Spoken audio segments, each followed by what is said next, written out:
আমরা এই পর্যন্ত কন্টিনিউ করেছি, তাই তো? Yes sir. ঠিক আছে, তাহলে আসলে ইন্ডাকটিভ এফেক্টের পর থেকে শুরু করি।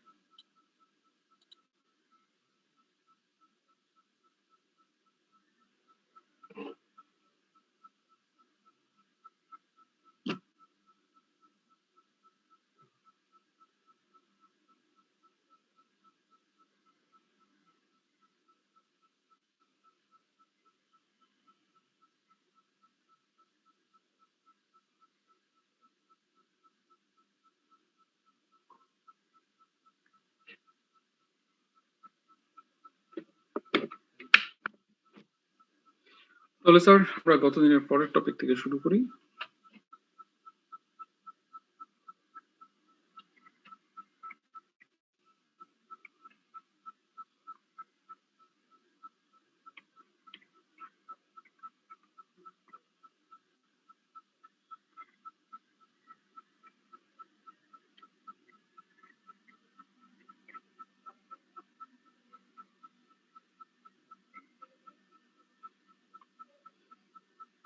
তাহলে আমরা পড়ছি ইলেকট্রোম্যাগনেটিক এফেক্ট।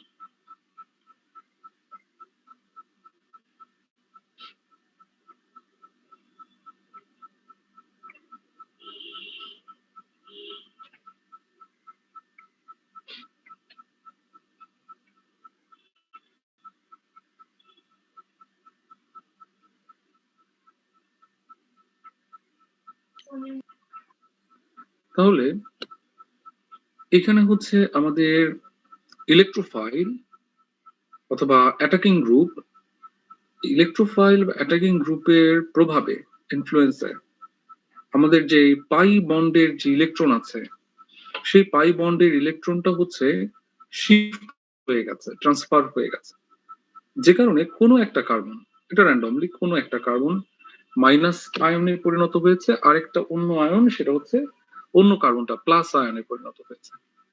এই যে প্লাস এবং মাইনাস যে আয়ন ফর্ম করলাম আমরা, এটাই হচ্ছে আসলে electromagnetic effect. That means attacking গ্রুপের ইনফ্লুয়েন্সে পাই বন্ডের যে ইলেকট্রন, সেই পাই বন্ডের ইলেকট্রন শিফট হয়ে যাওয়া, ট্রান্সফার হয়ে যাওয়া যে প্রসেস, সেটাকে আমরা বলি যে ইলেকট্রোম্যাগনেটিক এফেক্ট। তো এখান থেকে যেটা প্লাস আয়নে পরিণত হয় তাকে আমরা বলি প্লাস ই এফেক্ট, আর যে হচ্ছে মাইনাস আয়নে হয়েছে তাকে আমরা বলি হচ্ছে মাইনাস ই এফেক্ট। তাহলে আমরা বলতে পারি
তাহলে এখানে যেটা বলা হয়েছে shifting of pi electron towards an atom or group by the influence of attacking group হতে পারে electrophile or nucleophile। এই যে প্রসেস, এই প্রসেসটাকে আমরা বলি হচ্ছে ইলেকট্রোম্যাগনেটিক এফেক্ট, যার আমরা এক্সাম্পল উপরে দেখতে পেয়েছি। এবং আমরা যখন হচ্ছে মনে আছে কিনা, আমরা যখন হচ্ছে ইলেকট্রোফিলিক অ্যাডিশন বা নিউক্লিওফিলিক অ্যাডিশন করেছিলাম, সেই সকল অ্যাডিশন রিঅ্যাকশনেও কিন্তু এই টাইপের প্রসেস আমরা দেখিয়েছিলাম। যে আমরা যখন দেখিয়েছি কার্বন ডাবল বন্ড, এখানে দেখা গিয়েছে যে এই ইলেকট্রনটা এটা শিফট করে নিয়েছিল, জেড এসে এখানে রিঅ্যাকশন করেছে, কার্বনটা তখন দেখা গেছে যে পজিটিভলি চার্জ হয়ে গেছিল, অক্সিজেন ইলেকট্রন নিয়ে নেগেটিভলি চার্জ হয়ে গেছে। এই যে প্রসেস, অ্যাটাকিং গ্রুপের ইনফ্লুয়েন্সে পাই বন্ড ইলেকট্রন যে শিফট হয়ে যাচ্ছে, এই শিফট হয়ে যাওয়াটাকেই আমরা বলছি electromagnetic effect. So electromagnetic effect always হচ্ছে আমাদের অ্যাটাকিং গ্রুপের ইনফ্লুয়েন্সে হবে। এটা নর্মালি নিজে নিজে হয় না, এটা সাধারণত অ্যাটাকিং গ্রুপের ইনফ্লুয়েন্সে হয়। অ্যাটাকিং গ্রুপ মানে আমাদের যে রিএজেন্ট আছে, সেই রিএজেন্ট, অথবা আমরা বলতে পারি যে রিএজেন্টের যে নিউক্লিওফাইল বা ইলেকট্রোফাইল, সেইটার ইনফ্লুয়েন্সে হচ্ছে এই টাইপের রিঅ্যাকশন হয়ে থাকে। তাহলে এই পার্টে কারো কোশ্চেন আছে স্যার? এটা আজকের ফার্স্ট স্লাইড। কতদিন পড়েছিলাম ইন্ডাকটিভ এফেক্ট, আজকে তারপর থেকে পড়ছি ইলেকট্রোম্যাগনেটিক এফেক্ট।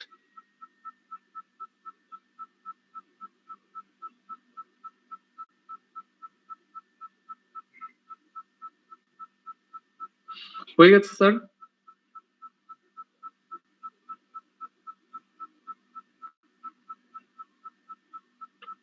ওকে, তাহলে পরে স্লাইডে চলে যাচ্ছি।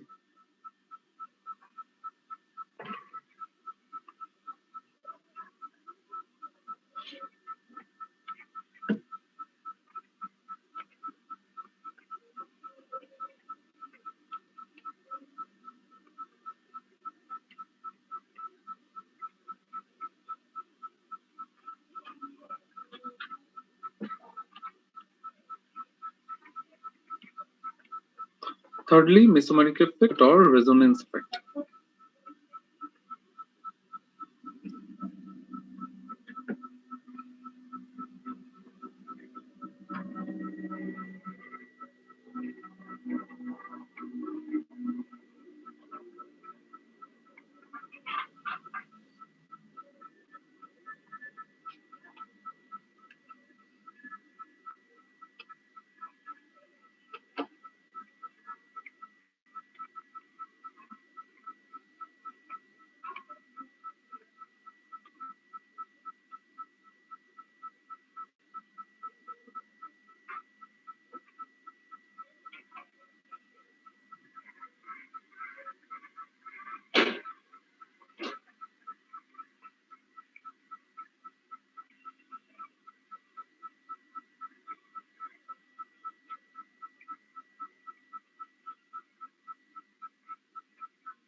আমরা এই যে বেঞ্জিন রিং এ দেখতে পাই যে আমাদের যে পাই ইলেকট্রন, এই পাই ইলেকট্রনের যেই শিফট হচ্ছে, এই শিফট হয়ে যাওয়ার প্রসেসটাকে আমরা বলি হচ্ছে মেসোমারিক এফেক্ট বা রেজোনেন্স এফেক্ট। এটার জন্য আসলে কারো ইনফ্লুয়েন্স প্রয়োজন হয় না। এখানে পাই ইলেকট্রনটা হচ্ছে নিজে নিজেই হচ্ছে রোটেট করতে থাকে। যেখানে ইলেকট্রন ডেন্সিটি কম, সেখানে ইলেকট্রন ডেন্সিটি শিফট হয়ে যায়, যেখানে ইলেকট্রন ডেন্সিটি বেশি, সেখান থেকে কম ইলেকট্রন ডেন্সিটি আছে যেখানে, সেখানে শিফট হতে থাকে। তাহলে সেই প্রসেসটাকে আমরা ইমেজ 1 এবং ইমেজ 2 তে দেখতে পাচ্ছি। থার্ড ইমেজে যেটা দেখতে পাচ্ছি এটাকে আমরা বলি রেজোনেটিং স্ট্রাকচার।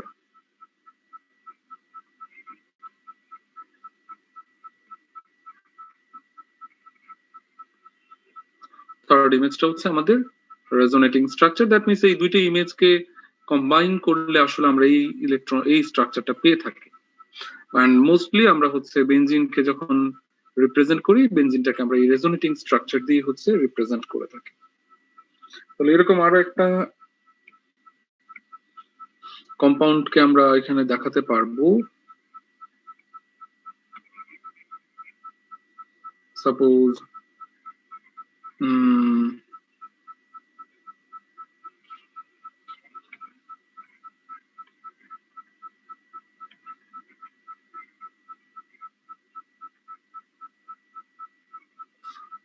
তাহলে এখানে আমরা যেটা দেখছি যে আমাদের যে কার্বনটা হচ্ছে ক্যাটায়ন অবস্থায় আছে, সেই ক্যাটায়ন কার্বনটা এখানে হচ্ছে আমাদের এই কার্বনটার ইলেকট্রন ক্লাউড তার দিকে টেনে ইলেকট্রন ডেন্সিটি কমিয়ে ফেলে। তখন এই কার্বনটা এই পাই বন্ড ইলেকট্রনটা তার কাছে টেনে নেয়। তো যখন এই কার্বনটা পাই বন্ড ইলেকট্রনটা তার কাছে টেনে নেয়, তখনই আমরা এটাকে দেখাতে পারি CH2 এটা ডোনেট করে দিয়েছে,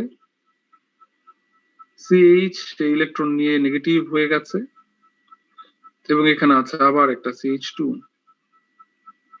এখন আমাদের এই কার্বন যদি এই পাই ইলেকট্রন গুলো এখানে শিফট করে বা শেয়ার করে,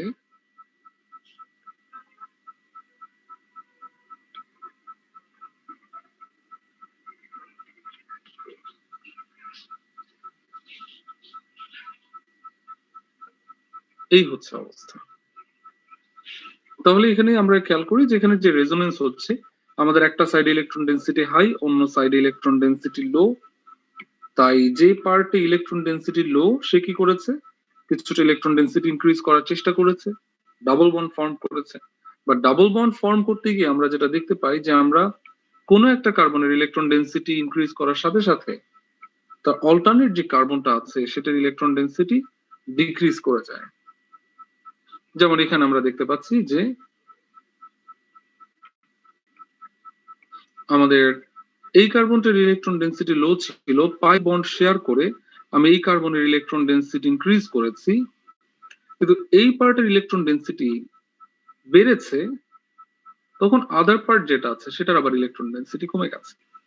এই যে আমাদের পাই বন্ড যে শিফট হয়ে যাচ্ছে ইলেকট্রন ডেন্সিটি ব্যালেন্স করার জন্য, ইউনিফর্ম করার জন্য, এই প্রসেসটাকে আমরা বলি হচ্ছে রেজোনেন্স বা মেসোমারিক এফেক্ট। তো রেজোনেন্স বা মেসোমারিক এফেক্ট এটা যেটা হয় যে নরমালি কোথাও যদি ইলেকট্রন ডেন্সিটি লো থাকে, কম্পাউন্ডের আদার পার্ট থেকে পাই বন্ড সেটাকে ইলেকট্রন ডেন্সিটি ইনক্রিজ করার চেষ্টা করে। এই যে প্রসেস, এই প্রসেসটাকে আমরা বলি হচ্ছে রেজোনেন্স বা মেসোমারিক এফেক্ট।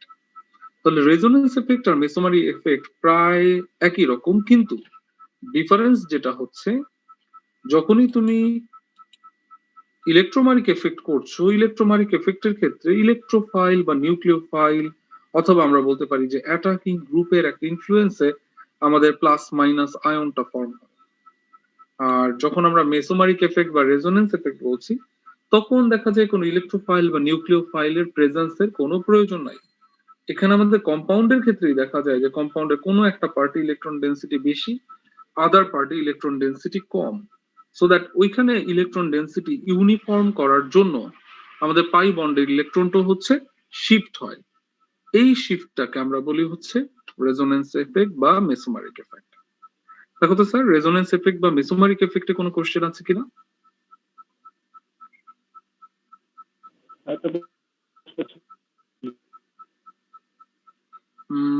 শুনতে পাচ্ছি না স্যার, নেটওয়ার্ক বোধহয় ডিস্টার্ব করছে।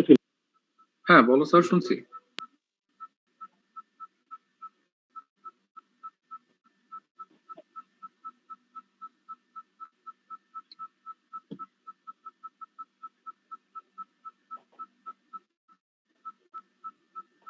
Hello sir.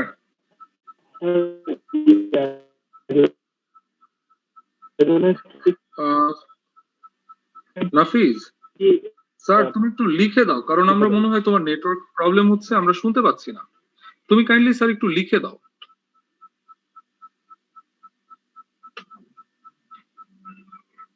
ঠিক আছে?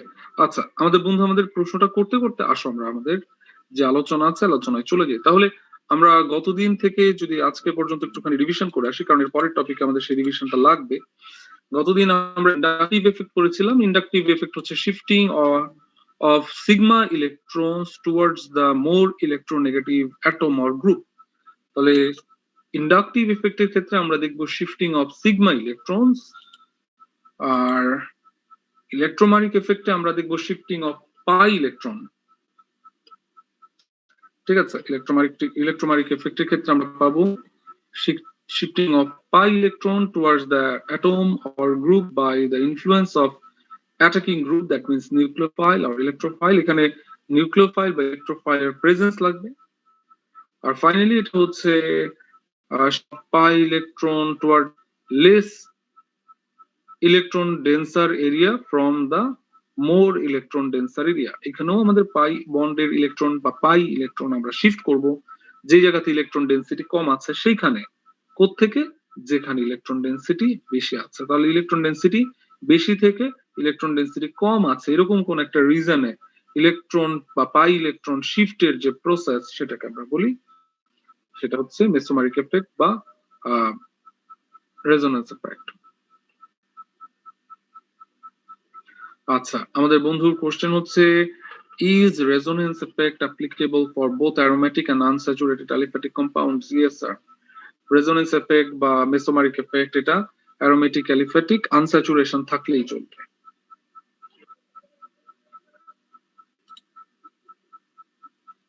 can cause electromagnetic effect, obviously sir। আমরা electromagnetic effect এর যে অ্যাটাকিং গ্রুপটা দেখেছি সেই অ্যাটাকিং গ্রুপটা চাইলেই হচ্ছে একটা ইলেকট্রোফাইল বা নিউক্লিওফাইল হতেই পারে, বা সেখানে আমরা কোনো গ্রুপ পেতে পারি। যেমন এখানে তুমি বলতে পারো E প্লাস, এটা CH3 প্লাস হয়ে যেতে পারে। তাহলে CH3 প্লাস এটা তো একটা র্যাডিক্যাল বা গ্রুপ। তো ইলেকট্রোম্যাগনেটিক এফেক্টের ক্ষেত্রে অ্যাটাকিং গ্রুপ একটা আয়ন বা একটা র্যাডিক্যাল হতেই পারে। স্যার আমার একটা কোশ্চেন ছিল স্যার।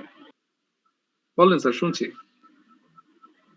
স্যার ওই যে মেসোমেরিক ইফেক্ট নিয়ে একটা কোশ্চেন ছিল স্যার, এই যে সেকেন্ড রিঅ্যাকশন। বলেন স্যার, শুনছি। স্যার ওই যে CH2 ওটা কি ইলেকট্রন নিয়ে নিচ্ছে স্যার ওই যে CH গ্রুপ থেকে? এক সেকেন্ড স্যার, তাহলে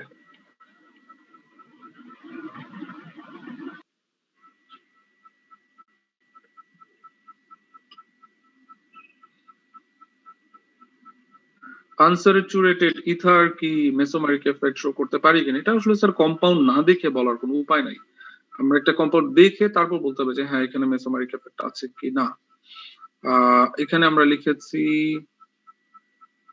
মেসোমেরিক ইফেক্টের স্লাইড একটু দেওয়া যাবে স্যার? অবশ্যই, বলেন স্যার। স্যার ওই যে সেকেন্ড রিঅ্যাকশনে স্যার ওই যে অ্যারোসাইনটা CH এবং CH2 এর মাঝখানে ওটা কি কোঅর্ডিনেট বন্ড ইন্ডিকেট করছে নাকি? না না, এখানে আমরা ইলেকট্রনের ডেনসিটি শিফট দেখাচ্ছি যে আমাদের যে জি স্যার বলেন স্যার। আমাদের যে কার্বনটা আছে সে হচ্ছে সেকেন্ড যে কার্বনটা আছে বা মাঝে যে কার্বনটা আছে এই কার্বনের ইলেকট্রন ডেনসিটিটা সে তার দিকে শিফট করছে। এটা ইলেকট্রনের শিফটিংটা দেখানো হয়েছে এবং শিফট করার সময় ওর ডেনসিটি কমে গিয়েছে বলে সে পাই বন্ডের ইলেকট্রন তার কাছে নিয়ে গেছে। ওকে স্যার, কিন্তু আমি একটা জিনিস বুঝলাম না যে স্যার CH2 তবুও পজিটিভ রইল কেন তার, যদি ইলেকট্রন ডেনসিটি ওখানে শিফটই হয়ে যায়? স্যার কমপ্লিটলি যখন শিফট হয়েছে তখন কিন্তু তুমি নিউট্রাল দেখিয়েছো। এর আগে তো ইলেকট্রন ডেনসিটি কিছুটা শিফট হয়েছে, ইলেকট্রন কমপ্লিটলি কিন্তু শিফট হয়নি। কমপ্লিট শিফটিংটা হয়েছে এই স্টেপের পর, যে এখানে তুমি এই যে লোন পেয়ার ইলেকট্রন সেই লোন পেয়ার ইলেকট্রন শেয়ার করে এখানে ডাবল বন্ড করেছো, তখন দেখো এটা নিউট্রাল হয়ে গেছে। ঠিক আছে তো? Understood sir, thank you. ঠিক আছে স্যার। স্যার একটা কম্পাউন্ডে কি একটা টাইম মেসোমারিক ইফেক্ট আর ইন্ডাকটিভ ইফেক্ট থাকতে পারবে? এই যে এখন আমরা দেখবো স্যার, এখন যে কম্পাউন্ডটা নিয়ে কথা বলবো এটাতে আছে। আচ্ছা স্যার।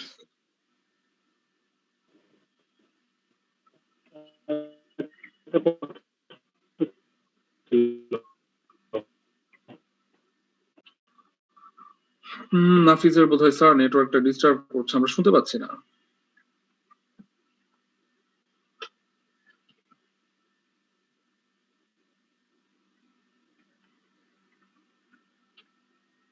স্যার এক second.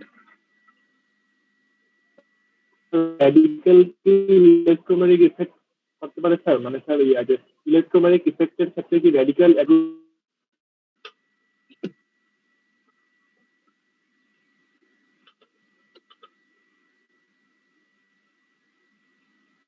Sir, radical can cause electromagnetic effect. Yes, sir.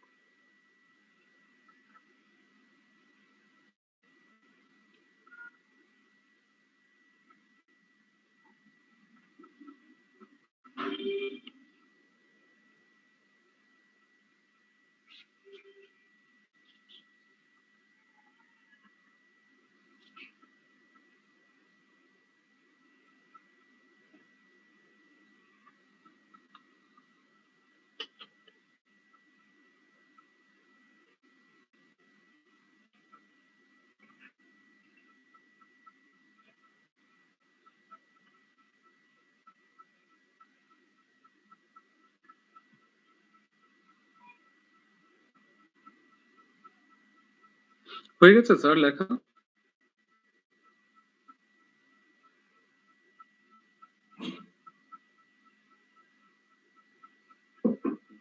ওকে, চলো হয়ে গেলে আমরা এখানে এটার মেকানিজমে যাব। তার আগে নাফিজ আমাদের বারবার কোশ্চেন করছিল যে র্যাডিক্যাল ইলেকট্রোম্যাগনেটিক এফেক্ট তৈরি করতে পারি কিনা। স্যার এখানে খেয়াল করেন, এই যে আমাদের ইলেকট্রনের যে শিফট হয়েছে, ঠিক আছে, এই যে পাই বন্ড ইলেকট্রনটা শিফট করে ফেলেছো, এটা কার প্রভাবে?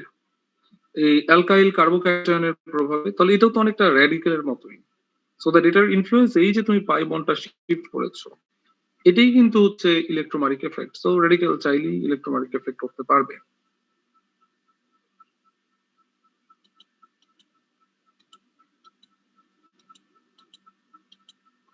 তাহলে আসো আমরা এই ডিরেকশনে মেকানিজমটা একবার একটু দেখে নিই।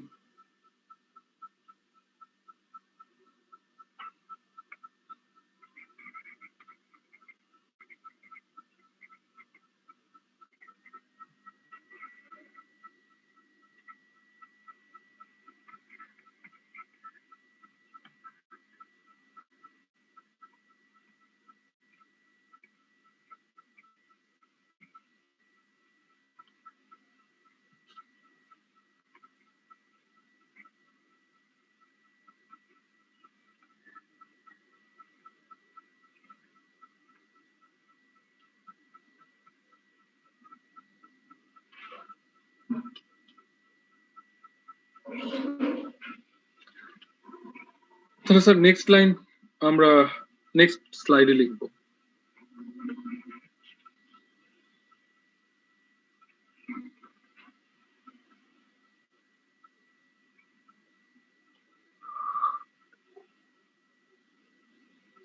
Complete sir?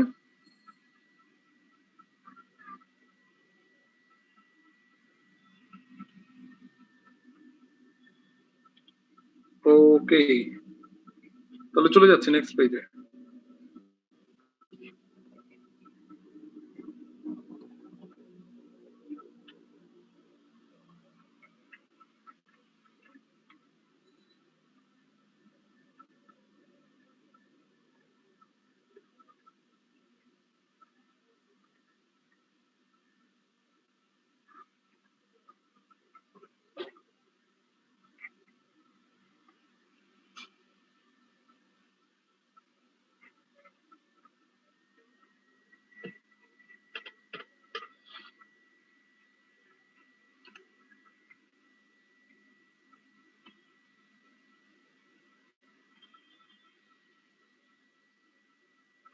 স্যার খেয়াল করো, আমাদের এই কম্পাউন্ডে নাইট্রোজেনের ইলেকট্রোনেগেটিভিটি সবচেয়ে বেশি, যার ফলে দেখা যায় নাইট্রোজেন, কার্বন, হাইড্রোজেন সবার ইলেকট্রন তার দিকে টানতে পারে, তাই না? নাইট্রোজেন বেশি ইলেকট্রোনেগেটিভ হওয়ার ক্ষেত্রে দেখা যায় নাইট্রোজেন, কার্বন, হাইড্রোজেন উভয়ের ইলেকট্রন তার দিকে টানতে পারে। বাট কোন ইলেকট্রনটা সে বেশি টানতে পারবে, কার্বনের ইলেকট্রন নাকি হাইড্রোজেনের ইলেকট্রন? হাইড্রোজেন। কার্বনের কেন হাইড্রোজেনেরটা সে বেশি টানতে পারবে? স্যার ইলেকট্রোনেগেটিভিটি ডিফারেন্স বেশি।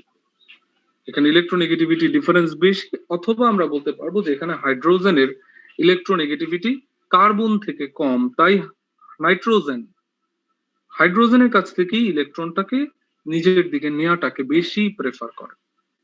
তো নাইট্রোজেন যখন হাইড্রোজেনের কাছ থেকে ইলেকট্রন ক্লাউড তার দিকে নিয়ে নিচ্ছে, নাইট্রোজেনের ইলেকট্রন ডেনসিটি বেড়ে যাচ্ছে। যখনই নাইট্রোজেনের ইলেকট্রন ডেনসিটি বেড়ে যায়, তখন কার্বনের যে রেজোনেন্স এফেক্ট আছে, সেই রেজোনেন্স এফেক্টের ইনফ্লুয়েন্সে নাইট্রোজেনের ইলেকট্রন আস্তে আস্তে কার্বনের দিকে সরে আসতে শুরু করে। তাহলে কথা হচ্ছে এখানে যে নাইট্রোজেন কার্বনের চেয়ে লেস মোর ইলেকট্রোনেগেটিভ, কার্বন নাইট্রোজেনের চেয়ে লেস ইলেকট্রোনেগেটিভ। তাহলে কার্বন আর নাইট্রোজেন যে শেয়ার্ড ইলেকট্রন, এই ইলেকট্রনের ক্লাউড নাইট্রোজেনের দিকেই সরে যাওয়ার কথা। কিন্তু যেহেতু নাইট্রোজেন হাইড্রোজেনের সাথে অ্যাটাচড, নাইট্রোজেন তার যে ইলেকট্রন ডেনসিটি ইনক্রিজের যে টেন্ডেন্সিটা শো করে দেখাচ্ছে, সেই ইলেকট্রন ডেনসিটি টেন্ডেন্সিটা সে হাইড্রোজেনের ইলেকট্রন ক্লাউড দিয়ে মেকআপ করে। সে আর তখন কার্বনের ইলেকট্রন ক্লাউডটাকে তার দিকে টানে না। তো যেহেতু নাইট্রোজেন কার্বনের দিক থেকে ইলেকট্রন তার দিকে টানছে না, তখন দেখা যায় কি কার্বনের ইলেকট্রন গ্যাপ ফিল আপের যে টেন্ডেন্সি সেটা বেড়ে যায়। যে কারণে আমরা তখন লিখি যে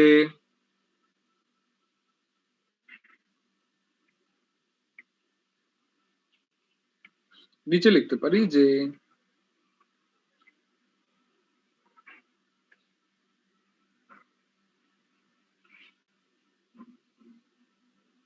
inductive effect of nitrogen less than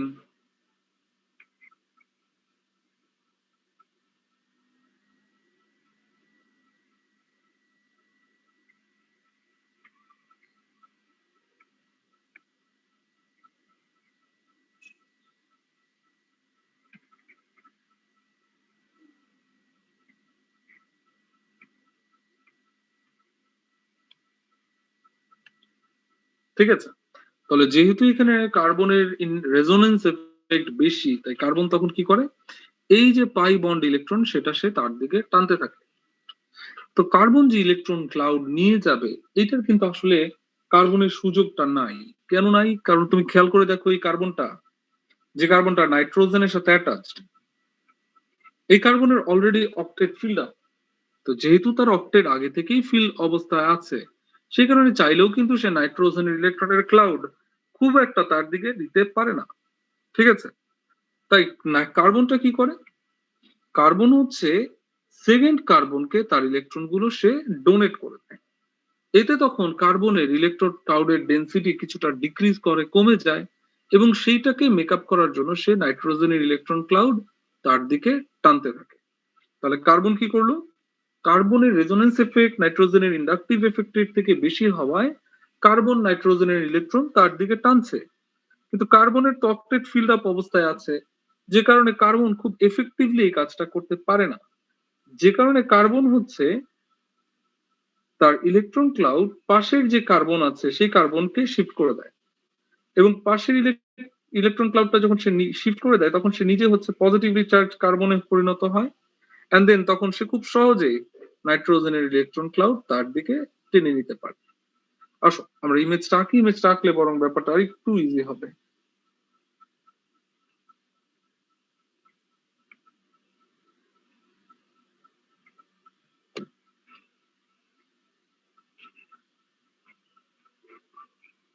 sir তাহলে নাইট্রোজেনের কি যে রিকোয়ার্ড ইলেকট্রন ডেনসিটি স্যাটিসফাই হওয়ার কারণে কার্বনকে দিচ্ছে? জি স্যার। ওকে স্যার, কাইন্ডলি একটু আগের স্যারে যাওয়া যাবে জাস্ট ফর 1 মিনিট? ধরো এটাকে আমি একটু কমপ্লিট করে নিই। Okay sir.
স্যার থার্ড ইমেজটা একটু দেখতে হবে, কারণ থার্ড ইমেজে কিছু এডিট আছে।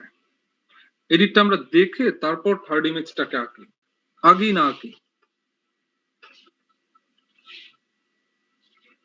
সাকিব স্যার, আমি থার্ড ইমেজটা শেষ করে কোশ্চেনটা নেই।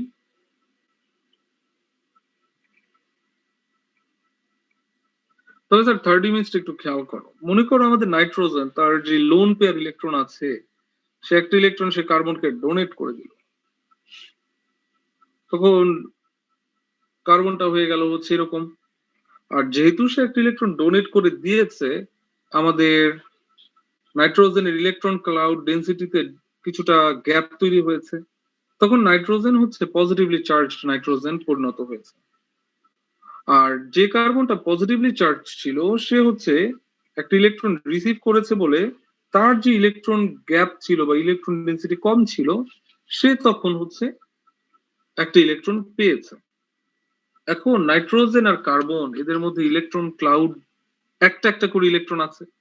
এই ইলেকট্রন গুলো যদি আমরা শেয়ার করতে পারি, তাহলে দেখো তো স্যার, এখানে আরেকটা বন্ড করা যায় না? একটা সিগমা বন্ড, একটা পাই বন্ড। কিন্তু এতে কি হয়েছে?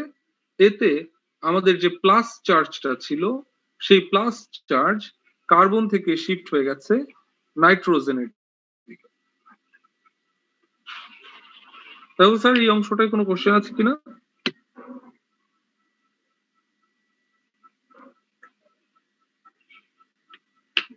হ্যাঁ সাকিব বলো।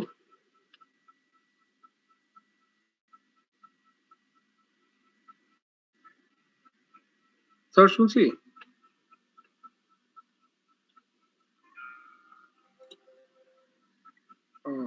স্যার স্লাইডের পেজ শেষ হওয়াতে স্লাইড বন্ধ হয়ে গেছে, তার আমি একটু একটা পেজ জোড়া দিয়ে নিই। সাকিব ততক্ষণে তুমি তোমার কোশ্চেনটা করতে থাকো।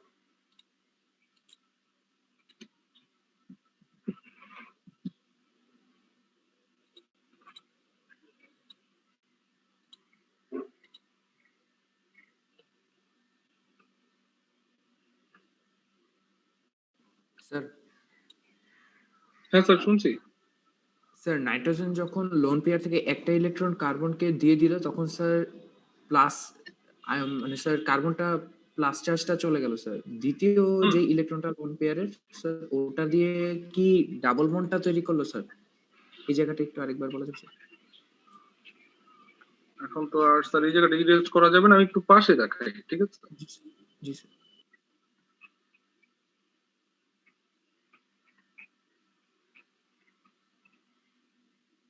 আমাদের সিচুয়েশনটা ছিল এরকম।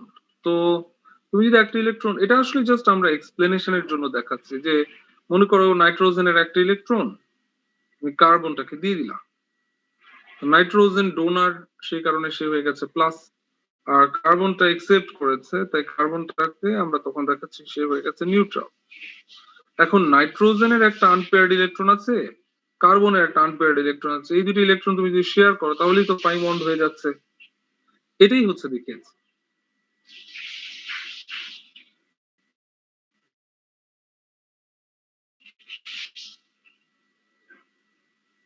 Sir okay Sakib sir. হ্যাঁ স্যার সেকেন্ড ইমেজ নিয়ে একটা প্রশ্নটা ছিল। স্যার সেকেন্ড ইমেজে স্যার ফার্স্ট কার্বনের যে নাইট্রোজেনটা স্যার অ্যাটাচ, স্যার নাইট্রোজেন তো স্যার যে হাইড্রোজেনের ইলেকট্রন ডেনসিটি কমার কারণে স্যার নাইট্রোজেন ডেনসিটি বেড়ে গেছে, তার কারণে স্যার কার্বন থেকে তেমনটা ইলেকট্রন সে পুল করতেছে না। কিন্তু স্যার সেকেন্ড কার্বনের ক্ষেত্রে সেখানে তো স্যার হাইড্রোজেন জি স্যার। থেকে ইলেকট্রন নিয়ে ইলেকট্রন ডেনসিটি বাড়ানোর পর স্যার সেকেন্ড কার্বনটা তো চাবে যে ফার্স্ট কার্বনকে ইলেকট্রন দেওয়ার জন্য। আর নাইট্রোজেন থেকে যেহেতু সেখানে তেমন কোনো পুল নেই, তাহলে তো স্যার সেকেন্ড কার্বন থেকে ফার্স্ট কার্বনে sir electron bond pair electron চলে যাওয়ার কথা না স্যার? বন্ড পেয়ার এটা তো অনেক স্ট্রং একটা বন্ড। বন্ডের ইলেকট্রনটা মানে সিগমা বন্ডের ইলেকট্রনটা আসলে এভাবে শিফট করে না। স্যার পাই পাই বন্ডটা বন্ডেড লুজলি বন্ডেড অবস্থায় থাকে বলে আমরা পাই বন্ডেরটা দেখে। এখন শেষের অংশটা তাহলে বুঝি নাই। পাই বন্ডের ইলেকট্রন তো অবভিয়াসলি আমরা সেকেন্ড কার্বনের দিকে শিফট করেছি। এখন কি তুমি বলছো যে তুমি আবার ফার্স্ট কার্বনের দিকে শিফট করবে কিনা? স্যার সেকেন্ড কার্বনের দিকে শিফট না হয়ে স্যার ফার্স্ট কার্বনের দিকে শিফট হওয়ার কথা না, কারণ স্যার ফার্স্ট কার্বনে তো স্যার নাইট্রোজেন কোনো ইলেকট্রন তারা পুল করতেছে না স্যার, বরং সেকেন্ড কার্বনে যেই ইলেকট্রন ডেন্সিটি তো স্যার হাইড্রোজেনের কারণে এমনি বেশি স্যার, সেটা রিপালস করে ফার্স্ট কার্বনের দিকে ঠেলে দেওয়ার কথা না? না স্যার, এখানে যেটা হয়েছে যে আমাদের বেঞ্জিন রিং এর ইলেকট্রন একটা গ্যাপ কাজ করে, পাই বন্ডের যে ইলেকট্রন গ্যাপ, যে তুমি দেখতে পাচ্ছ যে ফার্স্ট আর সেকেন্ডে একটা ডাবল বন্ড, সেকেন্ড আর থার্ডে হচ্ছে single bond. So second third এর সিঙ্গেল বন্ড, তারপর ফোর্থ ফিফথ এর সিঙ্গেল বন্ড, বা সিক্স আর ফার্স্ট কার্বনের যে সিঙ্গেল বন্ড, এই জায়গাগুলোতে ইলেকট্রন ডেন্সিটি কম থাকাতে আমাদের কার্বনটা যেটা বাইরের কোন একটা র্যাডিক্যাল পার্টের সাথে অ্যাটাচ থাকে, সে চেষ্টা করে তার ইলেকট্রন ক্লাউড তার দিকে আনার জন্য। এই প্রসেসটাই আসলে কিন্তু রেজোনেন্স এফেক্ট হিসাবে কাজ করে।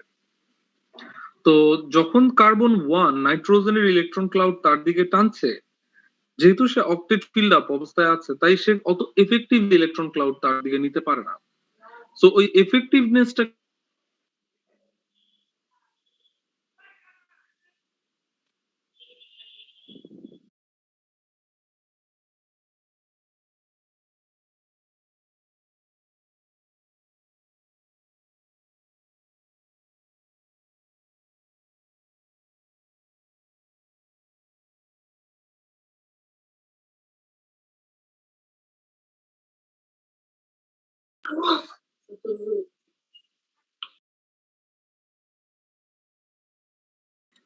স্যার শুনতে পাচ্ছ? Yes, sir. আমার নেটওয়ার্ক চলে গিয়েছিল। আচ্ছা, এখানে আমরা যেটা বলছিলাম যে আমাদের যে ফার্স্ট কার্বন আছে সে হচ্ছে আমাদের রিং এর ইলেকট্রন ক্লাউড বা ইলেকট্রন ডেন্সিটি ইনক্রিজের জন্য তার সাথে যে অ্যাটাচড গ্রুপ আছে সেই অ্যাটাচড গ্রুপের ইলেকট্রন ক্লাউড তার দিকে টানার চেষ্টা করে। কিন্তু এখানে যেটা হয় যে যেহেতু আমাদের ফার্স্ট কার্বনের অক্টেট ফিল্ড আপ অবস্থায় আছে, সে চাইলেও কোনো এক্সেস ইলেকট্রন তার দিকে নিতে পারে না। তো সে যেন এক্সেস ইলেকট্রন তার দিকে নিতে পারে, সেই কারণে ফার্স্ট কার্বন সেকেন্ড কার্বনকে পাই বন্ডের ইলেকট্রনটা ছেড়ে দিয়েছে, যেন ফার্স্ট কার্বন একটা ইলেকট্রন গ্যাপ তৈরি হয়, এবং এই ফার্স্ট কার্বন তার ইলেকট্রন গ্যাপটা কাজে লাগিয়ে তার সাথে যে অ্যাটাচড গ্রুপ আছে সে অ্যাটাচড গ্রুপের ইলেকট্রন ক্লাউড যেন সে নিতে পারে। সেই জিনিসটাই আমরা এখানে দেখিয়েছি। যে দেখো সেকেন্ড কার্বন সেকেন্ড ইমেজে ফার্স্ট কার্বন যখন প্লাস হয়ে গেছে, তখন কিন্তু খুব ইজিলি নাইট্রোজেনের লোন পেয়ার ইলেকট্রনটা তার দিকে বন্ড ফর্ম করাতে চেষ্টা করেছে। যদি আমি ফার্স্ট কার্বনটা প্লাস করতে না পারতাম, তাহলে কিন্তু আমরা নাইট্রোজেনের ইলেকট্রন ক্লাউড এই ফার্স্ট কার্বনের সাথে শেয়ার করতে পারতাম না। Thank you sir. Thank you sir. তাহলে এখন আসো তার পরের ইমেজে যাই। এর পরের ইমেজে আমরা কি দেখাতে পারি? দেখো আমাদের এই ইলেকট্রন ক্লাউডটা যদি এখানে শিফট করে দিই তাহলে কি হবে? আমি প্রত্যেকটা ইমেজের চেঞ্জের আগের অংশটা একবার করে দেখিয়ে তারপর আমি চেঞ্জটা দেখাচ্ছি। যে কারণে তোমরা যদি ইমেজটা আঁকার চেষ্টা করে থাকো, তাহলে আমি পুরো অবস্থাটা বলার পরে তোমরা ইমেজটা আঁকো, তাহলে ইজি হবে স্যার, বা তাহলে এটা কারেক্ট অবস্থায় থাকবে। না হলে দেখা যাবে যে তুমি কনফিউজ হয়ে যাবা। দেখো আমরা যদি বলি যে আমাদের থার্ড আর ফোর্থ কার্বনের যে ইলেকট্রন ক্লাউড সেটা ফোর্থ কার্বন নিয়ে গেছে, তাহলে থার্ড কার্বনটা তখন প্লাস হয়ে গেল। এই অবস্থায় যদি আমি এই ইলেকট্রনটা শেয়ার করি, তাহলে প্লাস অ্যান্ড মাইনাস এরা দুইজন বন্ড ফর্ম করে ফেলতে পারবে। তাহলে আমরা এখানে একটা ডাবল বন্ড ফর্ম করে দিলাম।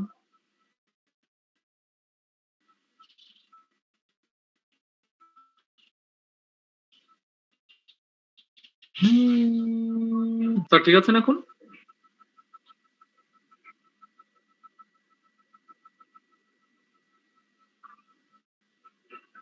ঠিক আছে তো? জি স্যার। আচ্ছা, তাহলে সেম ঘটনা আমরা আরো একবার দেখাই। এই ইলেকট্রন ক্লাউডটা এখানে শিফট করে দিই, এই ইলেকট্রনটা এখানে শিফট করে দিই।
দেখো স্যার ঠিক আছে কিনা প্রত্যেকটা ইমেজ।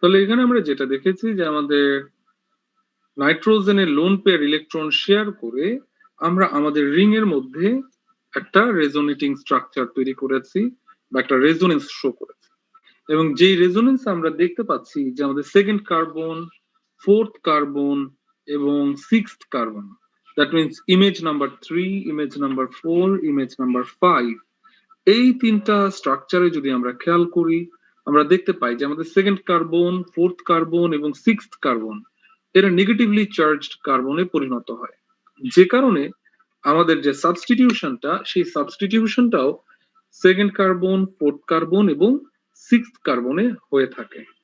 তো সাবস্টিটিউশনের রিঅ্যাকশনটা আমরা হয়তো নেক্সট পেজে আঁকতে পারবো, আগে আমরা এই পুরো যে রেজোনেন্সটা আমরা দেখতে পাচ্ছি সেই রেজোনেন্সটা আমরা কমপ্লিট করে নিই।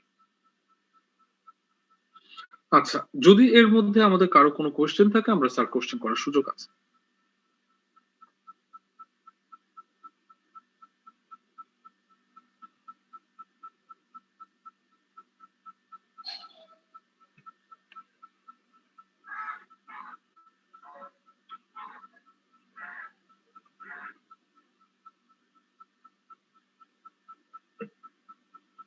স্যার এটা আগের স্লাইড একটু দেওয়া যাবে sir? Thank you sir.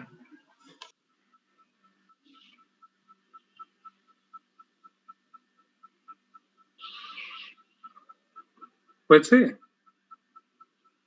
1 minute sir, 1 minute sir.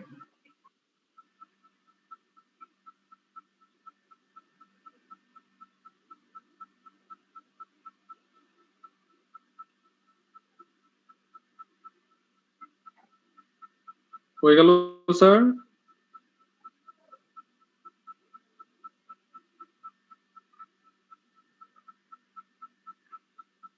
ওকে, তাহলে ভাই সব কারো কি কোশ্চেন আছে কিনা এই পার্টে?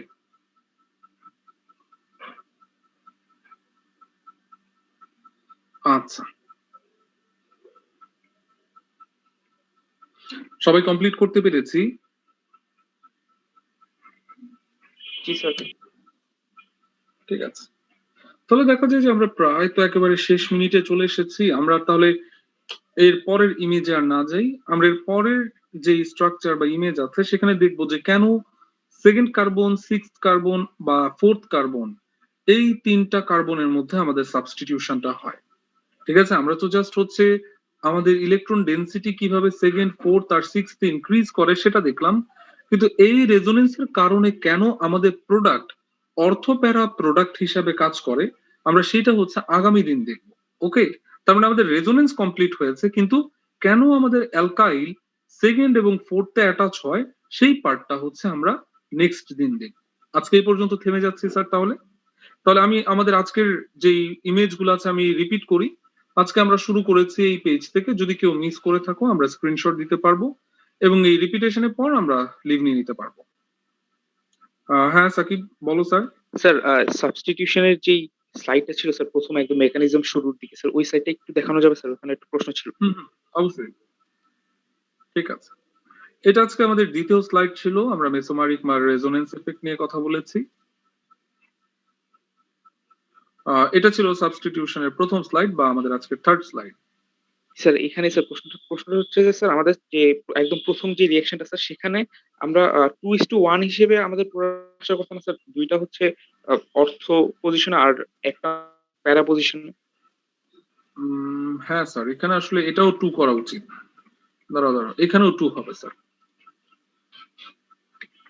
স্যার এখানে 3 মোল আর ওখানে হচ্ছে 2 আর 1 হওয়ার কথা না স্যার? কারণ আমাদের তো অর্থ পজিশন দুইটা স্যার। না স্যার, আসলে দুইটা একই স্যার। হ্যাঁ স্যার, দুইটা অর্থ পজিশন আসলে একই স্যার। আমাদের তো অর্থ পজিশন যেহেতু দুইটা স্যার, প্রবাবিলিটি তো স্যার ওইখানে বেশি মানে অর্থ পজিশন। না স্যার, এটা আমরা 50-50 দেখাই স্যার। এটা 50-50 দেখে। দ্যাট মিন্স আমাদের এখানে যে অবস্থাটা এটা আসলে আমরা ওইভাবে রেশিও করি না। ঠিক আছে? আর তুমি যদি বলো যে আসলে এখানে অ্যামাউন্টের যে পার্সেন্টেজ সেটা কত, অর্থ পজিশনের চেয়ে কিন্তু প্যারা পজিশনের অ্যামাউন্ট বেশি হয়। ঠিক আছে? পার্সেন্টেজ যদি আমরা ক্যালকুলেট করি, যদিও তুমি অর্থ পজিশন দুইটা দেখাচ্ছ 2 and 6, কিন্তু আসলে প্রোডাক্ট কিন্তু প্যারা পজিশনে বেশি আসে। এটার কারণ কি? এটার কারণটা হচ্ছে খেয়াল করো, এখানে তোমার যেই গ্রুপ দুইটা আছে, এই গ্রুপ দুইটা অনেক ক্লোজ থাকলে এদের মধ্যে রিপালশনটা কাজ করে বেশি। গ্রুপগুলো যদি অপোজিটলি থাকে তাহলে এদের রিপালশনটা কাজ করে কম, যে কারণে এই প্রোডাক্টের পার্সেন্টেজ বেশি থাকে, এই প্রোডাক্টের পার্সেন্টেজ কম থাকে। আমরা তো মোল নাম্বার ইকুয়াল করে দেখিয়েছি, তাই 1 মোল দেখে মনে হচ্ছে, কিন্তু যদি তুমি অ্যাকচুয়ালি পার্সেন্টেজ দেখো যে তোমার যে প্রোডাক্ট ফর্ম করেছে সেই প্রোডাক্টে এই প্রোডাক্টের পার্সেন্টেজ এই প্রোডাক্টের চেয়ে বেশি থাকবে, থ্যাংক ইউ স্যার। ইকুয়াল হবে না। ওকে, তাহলে এই পর্যন্ত থেমে যাই আজকে। হ্যাঁ বলেন। এই রিঅ্যাকশনটাকে কি অ্যালকাইলেশন বলা যাবে? এখানে স্যার অ্যালকাইল গ্রুপ সাবস্টিটিউট করা হচ্ছে। তুমি এটা বলতে পারবে অ্যালকাইলেশন অফ অ্যামিন। আগে যেটা করেছিলাম সেটা ছিল অ্যালকাইলেশন অফ বেনজিন, এখন যেটা করছো এটাও অ্যালকাইলেশন, বাট এটা হচ্ছে alkylation of amine. Thank you sir. আচ্ছা ঠিক আছে, তাহলে স্যার আজকে এই পর্যন্ত আমরা থেমে যাই, নেক্সট দিন আমরা আবার এটার পর থেকে শুরু করব। আচ্ছা, আমি এটা ছিল 3rd পেজ, এটা আজকে আমাদের লাস্ট পেজ। যদি কেউ লাস্ট পেজ মিস করে থাকি আমরা একটা স্ক্রিনশট দিই এবং স্ক্রিনশটের পর আমি লিখে নিচ্ছি। আসসালামু আলাইকুম স্যার। ওয়ালাইকুম আসসালাম স্যার। আসসালামু আলাইকুম স্যার। ওয়ালাইকুম আসসালাম sir. Okay, leave it sir.